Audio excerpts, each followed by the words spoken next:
എല്ലാ മാന്യ പ്രേക്ഷകർക്കും ഹരേ കൃഷ്ണ എന്ന ഈ ചാനലിലേക്ക് സ്വാഗതം. ജ്യോതിഷ സംബന്ധമായ വിഷയങ്ങളാണ് നമ്മൾ ഈ ചാനലിലൂടെ ചർച്ച ചെയ്യാൻ ഉദ്ദേശിക്കുന്നത്. ഇന്ന് നമ്മൾ ചർച്ച ചെയ്യാൻ ഉദ്ദേശിക്കുന്ന വിഷയം എൻ്റെ ഇടയ്ക്ക് ഏറ്റവും കൂടുതൽ ആളുകൾ കൺസൾട്ടേഷൻ വരുമ്പോൾ പറഞ്ഞിട്ടുള്ളൊരു കാര്യമാണ്. അതായത് പൈസ കിട്ടാനുണ്ട്, പക്ഷേ അത് കയ്യിലേക്ക് വരുന്നില്ല.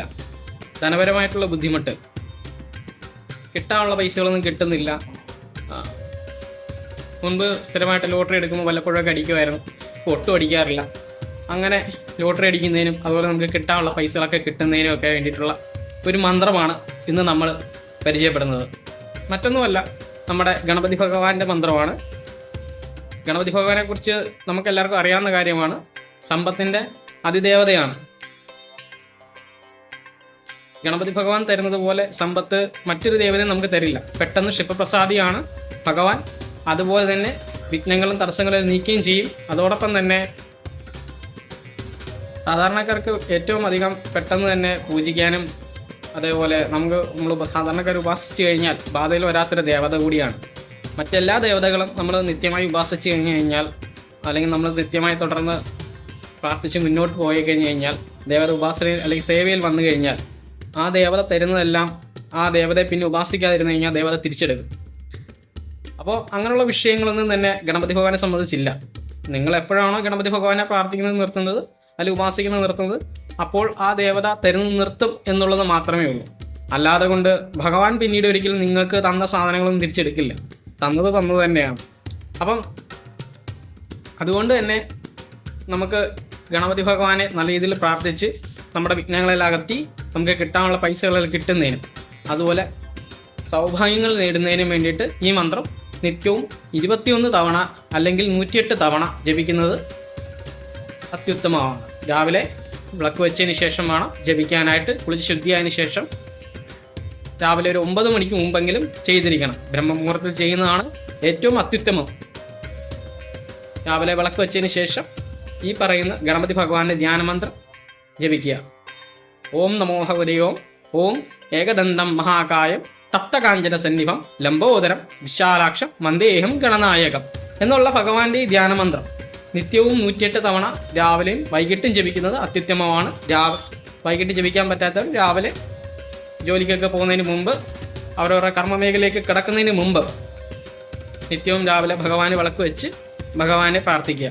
അതുപോലെ തുടർച്ചയായിട്ട് 3 ദിവസം അടുത്തുള്ള ക്ഷേത്രത്തിൽ ഗണപതി ഭഗവാന് 18 ചെറുനാരങ്ങ വാഴനാരിൽ കോർത്ത്, അതില്ലെങ്കിൽ വെള്ള നൂലിൽ കോർത്ത് ഭഗവാന് സമർപ്പിച്ച് 3 ദിവസം തുടർച്ചയായിട്ട് ഗണപതി ഹോമം കൊടുക്കുന്നതും വളരെ ഗുണകരമാണെന്ന് അറിയുക. ഗണപതി ഹോമം നമ്മൾ അടുത്തുള്ള ക്ഷേത്രത്തിൽ കൊടുക്കുമ്പോൾ 18 ചെറുനാരങ്ങ വാഴനാരിൽ അല്ലെങ്കിൽ വെള്ള നൂലിൽ കോർത്ത് കൊടുക്കുമ്പോൾ ഓരോ നാരങ്ങ കോർക്കുമ്പോഴും നമ്മൾ സ്വന്തമായിട്ട് എന്ത് ചെയ്യണം? നമ്മുടെ ആവശ്യങ്ങൾ പറഞ്ഞു വേണം ഓരോ നാരങ്ങയും കോർക്കാനായിട്ട്.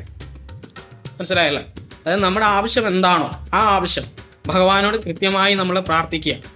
ഓരോ നാരങ്ങ കോർക്കുമ്പോഴും സമയമെടുത്ത് വേണം, പ്രാർത്ഥിച്ച് വേണം കോർക്കാൻ.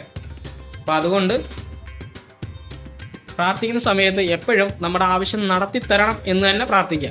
അല്ലെങ്കിൽ നടത്തിത്തരാമോ എന്നല്ല, നടത്തിത്തരണം. ഭഗവാനെ അങ്ങേയറ്റം വിശ്വസിച്ച് ഭഗവാനെയാണോ അങ്ങേയറ്റം പ്രാർത്ഥിച്ച് വേണം നമ്മൾ സമർപ്പിക്കാൻ. എന്നാൽ മാത്രമേ അതിൻ്റെ റിസൾട്ട് ഉണ്ടാവുകയുള്ളൂ. ഇപ്പം നമ്മുടെ തൊട്ടടുത്തുള്ള ഒരു ക്ഷേത്രത്തിൽ കൊടുത്തു റിസൾട്ട് ഇല്ല എന്നുള്ളത് കൊണ്ട് നിർത്തരുത്. അപ്പോൾ അവിടെ കൊടുത്തിട്ട് റിസൾട്ട് ഇല്ല എങ്കിൽ മറ്റ് ഒരു ക്ഷേത്രത്തിൽ കൊടുത്ത് നോക്കുക. അപ്പോൾ നമുക്ക് ഏത് ക്ഷേത്രത്തിൽ കൊടുക്കുമ്പോഴാണ് കൂടുതൽ റിസൾട്ട് ഉണ്ടാവുക എന്നുള്ളത് നോക്കിയിട്ട് അവിടെ തന്നെ നമ്മൾ തുടർച്ചയായിട്ട് വഴിപാട് കൊടുക്കുക.